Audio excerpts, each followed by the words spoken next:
Oh, yes. Attaching to your own reality, right? Mm-hmm. So it's really attaching to your conception of what should be or how people should act. And boy, do we have opinions about how people should act all the time. Right? I mean, look at our political Oh system. man, let's not. We have I'd rather not. about how people should be acting out there. But what it does is it puts a wall of resistance in front of us, right? Accepting things and people as they are breaks down the wall. And then you're free to work with reality, with what actually is. And so I've got a little example here.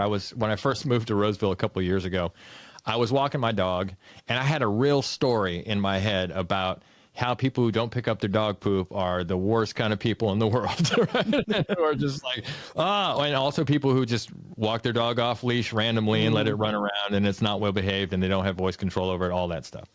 And so here comes this guy toward me. This is such a universe test for me. I mean, looking back on it, I can't believe the gift the universe gave me this day. So here comes this guy on a Segway. On a Segway. He's got two big Labradors. They're just running around all the time, right? Willy-nilly. And this one just takes a giant poop on the side of the road. And the guy stops and waits for the dog to quit pooping and then rolls on and the dog takes off. And I was like, oh my God, this guy's the worst, right? This is like rage inducing for me, but yes. Right? I was totally raging. I was out of my head. I had this whole story about what an uncaring, jerky guy this was and all this. And so I said something to him. Boy, was I self-righteous. I was indignant. I was ready to roll, man. And I was like, hey, are you going to pick that up?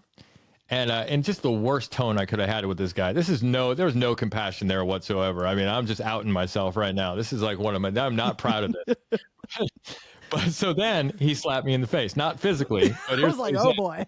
No. Here's what he said. He said, oh, well, I'm really sorry. I just had my hip replaced and I can't actually bend down at all, and that's why I'm on the Segway, and that's why I can't handle the dogs on leashes, because I've just had this surgery, and honestly I'm having a really hard time recovering from it. And in my head I was just like, oh my God, I was so mad. Then my anger just went out into the universe, right? Like, I can't be mad at this guy. I'm like, oh, my bad. My righteousness got punctured right in that moment, right? So I thought, well, there's a lesson for you, isn't it? Yeah. You just don't know.